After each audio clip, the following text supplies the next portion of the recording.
A todos nos gustaría saber cómo va a ser el futuro, poder asomarnos a él, o al menos poder enviar allí a unos mensajeros y que nos contaran cómo es. Pues bien, nosotros lo hemos hecho.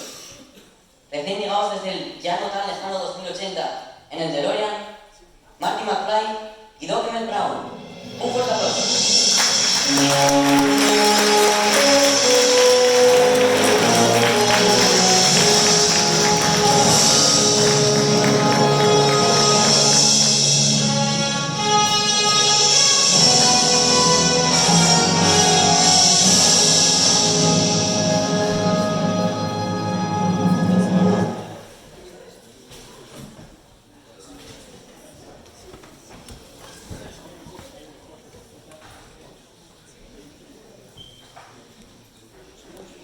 Bienvenidos, Doc y Marty. Muchas gracias por haber accedido a nuestra petición desde el remoto pasado. Espero que hayáis tenido un instantáneo pero buen viaje. ¿Qué tal os encontráis? ¿Necesitáis algo? No necesitamos nada, gracias. Estamos bien, gracias. Bien, pues vayamos al grano. Tal y como os comunicamos por el mensaje que os hemos enviado por accesible, esto es un congreso sobre biodiversidad urbana en Pamplona. Y nos gustaría que compartierais con nosotros cómo es en el futuro Gilbert. ¿Es una ciudad ecológica y sostenible? ¿O es una catástrofe distópica de las que nos muestran las películas? Bueno, lo primero decirte de que nos hayas invitado y que es un placer estar aquí para contaros cómo están siendo nuestras ciudades en el futuro. Y ahora, respondiendo a tu pregunta, pues es que no, la verdad que es que la cosa va bastante bien. Y es que incluso en un mundo perplejo, como puede ser el vuestro ahora, la naturaleza siempre arroja la suficiente armonía como para no dudar de que hay esperanza. Lo cierto es que sí, la verdad es que es impresionante lo que se ha logrado en Hill Valley y en muchas otras ciudades del mundo. ¿Y cómo se dio cuenta la gente de la necesidad de cambiar? Pues en vuestra época, la gente comenzó a abrir los ojos y a darse cuenta de que el problema era global y que era la integridad de la biosfera lo que estaba en juego. Por otra parte, las ciudades eran grandes centros de consumo y producción de residuos que tenían un gran impacto. Por ello, se comenzaron proyectos para cambiar el funcionamiento de las ciudades y así reducir su tan amplia huella ecológica. ¿Y qué fue lo que motivó estos cambios? Sobre todo, la escasa eficacia de las medidas introducidas por las empresas, tanto públicas como privadas, desveló sus verdaderos intereses. Ellos imitaban sostenibilidad, ya que invertían más en el departamento de marketing que en el medio ambiente. Y claro, plantaban árboles para sentirse bien, pero lo único que les interesaba era que no terminara la fiesta. Vaya, esto suena muy cañero. A ver, McFly, controla que estudié en la Universidad de Navarra, no la cuenca minera asturiana. Bueno, allá por la generación del 2030, más o menos la de nuestros abuelos, la gente comenzó a darse cuenta de que un cambio era necesario. Científicos y técnicos fueron consiguiendo la suficiente independencia para guiar este proceso. Entre otras cosas, fue cundiendo la idea de que se debía pasar de un metabolismo urbano lineal, el de las ciudades, a uno circular. Esto, claro, con soluciones basadas en la naturaleza. Exacto. Y se replanteó el concepto de zona verde en la ciudad, de un continuo de corredores que permiten la circulación de un ecosistema funcional. Y estos corredores, claro, conectados a un centro y a unos cinturones que actúan como reservorios de la biodiversidad. Y esto es... Un momento. Creo que puedo enseñaros cómo es Hill Valley, nuestra ciudad, en el año 2080. Marty, ¿trajiste las imágenes que te pedí? Sí, loca, tú lo tienes. Perdonad, que es que somos un poco nostálgicos. A ver si consigo conectar esto a esta antigua del ordenador. Bueno, pues así es Hill Valley. Estos son los corredores de los que os hablaba, que permiten la circulación del ecosistema. ¿Van con...? Un momento. Creo creo que antes es conveniente explicarles que aquí en Hill Valley no hay especies estéticas, sino funcionales. Vamos, que las especies son más importantes por su función que por cómo son. Esto pues se consigue con, por ejemplo, cosas como suelo irregular, charcas de lluvia, flores con papel polinizador, materia de descomposición, refugios, dejar crecer el césped aunque suene raro. Esto en general es un incremento de la biomasa de la ciudad. También es importante pues, tener en cuenta las variedades en el suelo, pero sobre todo contemplar las asociaciones vegetales y completar los niveles tróficos, plantas, polinizadores, insectívoros. Sí es cierto que al principio no se veía mucha vida en estos corredores, ya que se esperaba que la sucesión ecológica sucediera por sí sola.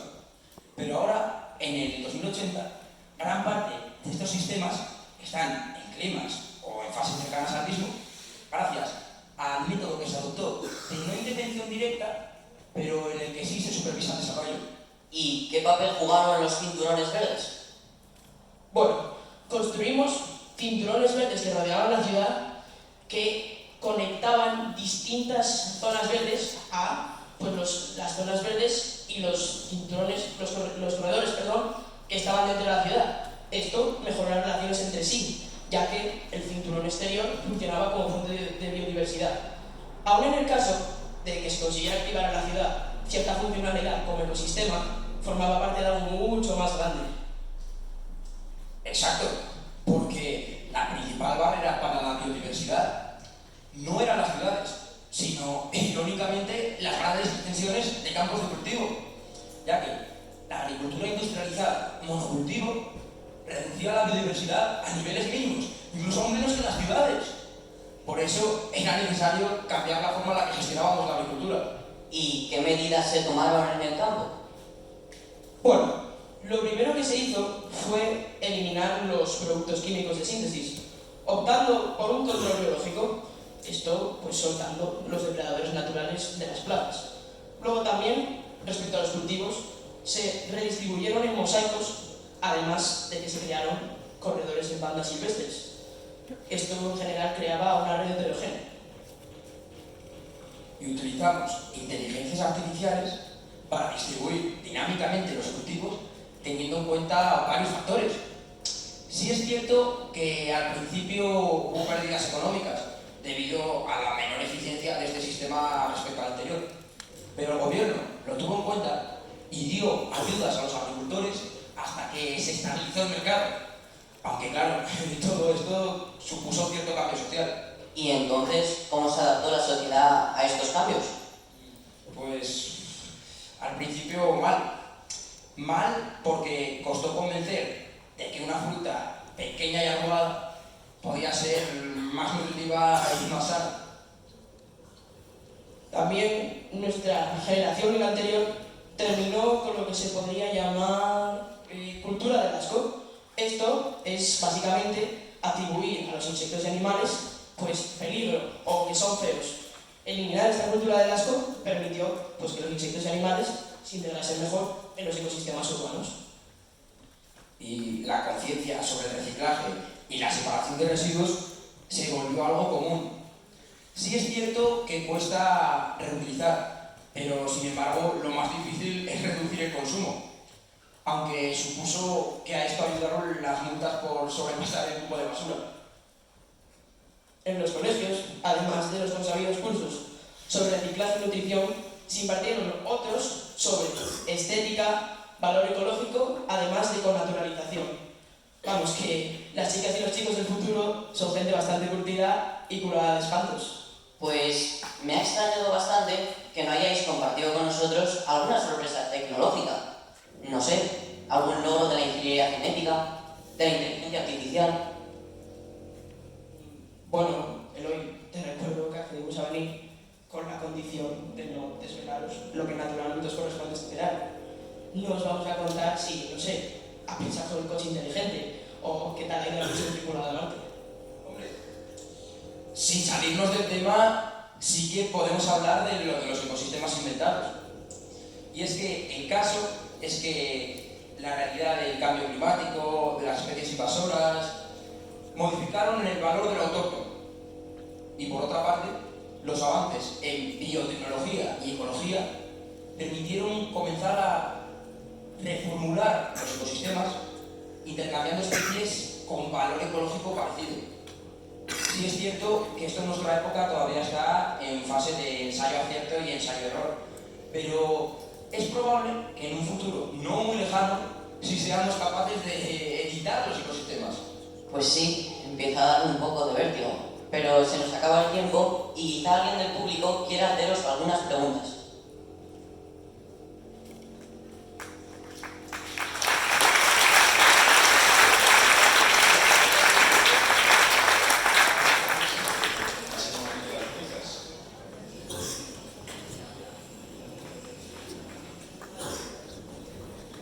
Primero daros la enhorabuena, porque está muy bien hecho.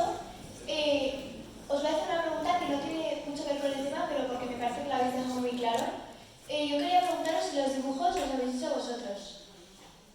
Los de los planos Pues de la ciudad. los dibujos que visteis al principio, los de los mapas, sí fueron hechos a mano, los hicimos nosotros.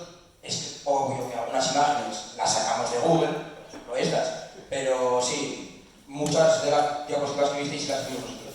Muchas gracias.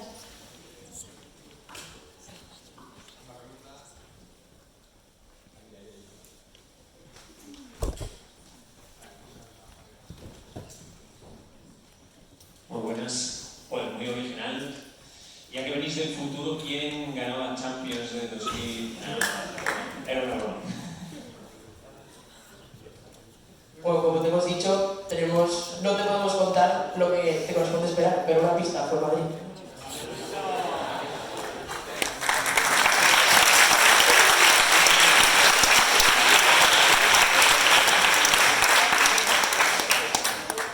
Muy buenas, la verdad es que ha sido muy original.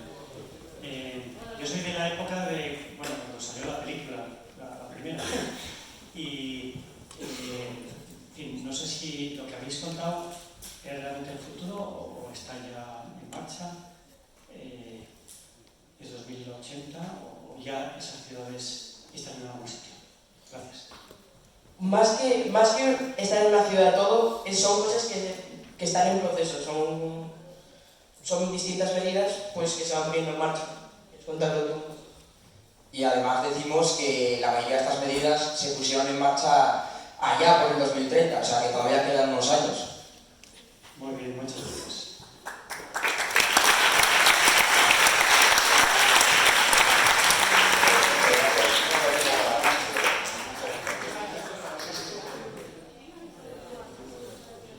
Muchas gracias, Doc y Martí, por compartir con nosotros esta visión tan esperanzadora del futuro. Muchas gracias a ti, Eloy, pero también decir que el futuro está en nuestras manos y no podemos programar la felicidad, pero sí podemos comprar algunas papeletas. Hagamos este mundo un lugar mejor. Sigamos trabajando para hacer este futuro una realidad más próxima.